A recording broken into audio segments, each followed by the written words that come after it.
Bonjour ou bonsoir à tous, selon l'ère à laquelle vous me suivez. C'est William Chimouna. Je suis ravi de vous retrouver. Aujourd'hui, dans cette vidéo, on va poser les cartes sur la table à propos d'un sujet qui crée souvent de la confusion. Ces sujets sèment tellement de la confusion dans la tête de plusieurs. Vous avez sûrement déjà entendu cette phrase du genre « Le marketing, ça crée des besoins de toutes pièces. On manipule ». C'est comme qui dirait « Le marketing crée le besoin pour manipuler ». Ce qui est faux, tout à fait faux.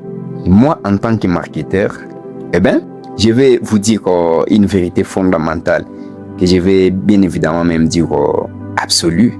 Le marketing ne crée absolument rien au départ. Rien du tout. Pour comprendre ce que je veux dire, il faut donc faire la différence entre des notions que presque tout le monde mélange. Nous avons le besoin et le désir. Le besoin, c'est purement biologique. C'est-à-dire qu'on est avec. Ça, c'est la nature humaine.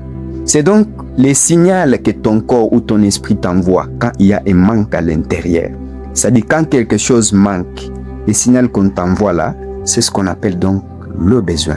Par exemple, avoir soif, avoir faim ou vouloir se sentir en sécurité. Ça, aucun marketeur, je dis bien aucun, ne peut l'inventer. Ça, c'est naturel. C'est inhérent. Le désir, par contre, c'est la forme qui va prendre le besoin. Donc, le besoin que tu as ressenti au départ, la forme que ce besoin va prendre, c'est ce qu'on appelle le désir. Et c'est là que notre travail, nous, en tant que marketeurs, commence bien évidemment. Regarde, tu as faim. Ça, c'est ton besoin. Mais d'un coup, tu n'as pas juste envie de manger pour survivre. Tu veux absolument un bon poulet braisé, bien épicé, bien doré et rien d'autre. Ces choix précis, ces poulets braisés qui te fait saliver, c'est ce qu'on appelle le désir. C'est justement ce qu'on appelle le désir. Mais le besoin, tu en avais déjà. Mais les choix précis des poulets braisés, bien épicés, c'est ce qu'on appelle donc le désir.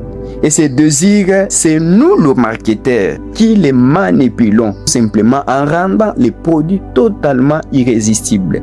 C'est-à-dire, nous, on oriente seulement ton besoin vers un produit. Lorsque tu fais ces choix-là, on appelle ça donc le désir. Au fond, face à toutes les options qui s'offrent à toi, pour manger, pourquoi ton choix s'arrête sur une marque précise? Ça, c'est donc une question que je pose. Pourquoi ton choix s'arrête sur une marque précise? C'est parce que le marketeur ou le marketing a réussi à transformer une nécessité biologique en une envie psychologique. C'est-à-dire, on ne vend pas juste de la nourriture, non. On vend de l'expérience, on vend également de la satisfaction d'une envie spécifique. Donc, le marketing ne te force pas à avoir besoin, non. Surtout pas ça. Ça ne te force pas à avoir besoin de quelque chose, non. Parce que le besoin est inhérent, c'est naturel.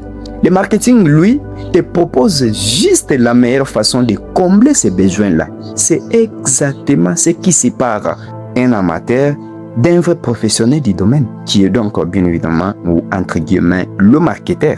D'ailleurs, j'ai une question pour vous et je veux votre avis très sincère. Pensez-vous qu'on peut réellement résister à un désir qui a été minutieusement construit par le marketing ou un marketeur? On en débat juste en bas dans le commentaire. Merci à tous. C'était donc William Chimouna. Prenez soin de vous et à plus tard.